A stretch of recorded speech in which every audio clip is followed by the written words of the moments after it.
Match important, Gaston Gérard entre Dijon et Troyes, deux concurrents au maintien. Le DFCO est 18e et barragiste. L'Estac 11e, 3 points devant son adversaire du soir. Lors de la dernière journée, Dijon s'est incliné à Nice, tandis que les Troyens ont largement battu Strasbourg 3-0. Les joueurs de Dalloglio n'ont remporté que 2 de leurs 8 derniers matchs de championnat, mais restent sur une victoire à domicile. Et ça va mal commencer pour les Dijonnais, puisque à la 18e minute, Yoon-Jun Suk, le sud-coréen, coupe ce corner de Khaoui pour ouvrir le score. Deuxième but pour le sud-coréen. Deuxième but de la tête. Lui et son mètre 91. Les Troyens insistent, combinent dans les petits espaces. Les Dijonnais sont absents des débats. Souk, une nouvelle opportunité, s'est repoussé sur la ligne. Et dans un second temps, c'est Baptiste Renet qui fait face à Samuel Grand-Cyr. Les Troyens étaient tout proches de marquer le but du 2-0 et de breaker. Ça aurait été un avantage très appréciable juste avant la pause.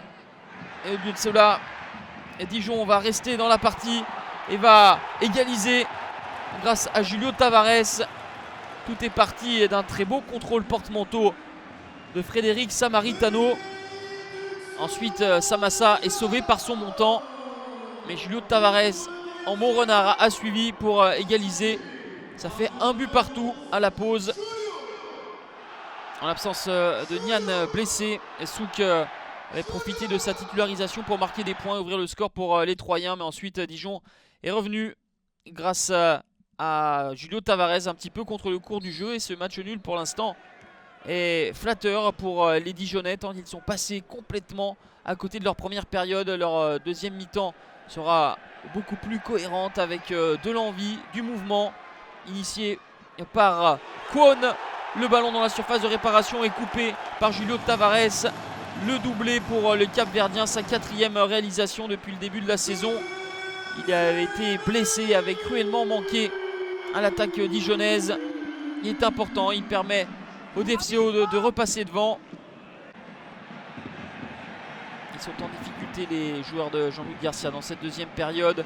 Kwon a tout le loisir de s'avancer et de tromper Mamadou Samassa. Ça fait 3-1 à la 50e minute en faveur de Dijon. Troisième réalisation pour Chang-Woon Kwon. Après Souk pour les Stacks, c'est le sud-coréen de Dijon qui s'illustre. Chang-Woon Kwon, arrivé en janvier dernier. Il est un titulaire indiscutable désormais pour le DFCO, qui avait ensuite une balle de 4-1 au bout du pied de Frédéric Samaritano. Vigilance de Mamadou Samassa. On en restera là. Succès important de Dijon, 3-1. Les hommes de Dalloglio devront confirmer, toujours à domicile, lors de la prochaine journée face à Toulouse. Les Bourguignons, avec 15 points, reviennent à la hauteur de leur adversaire du soir.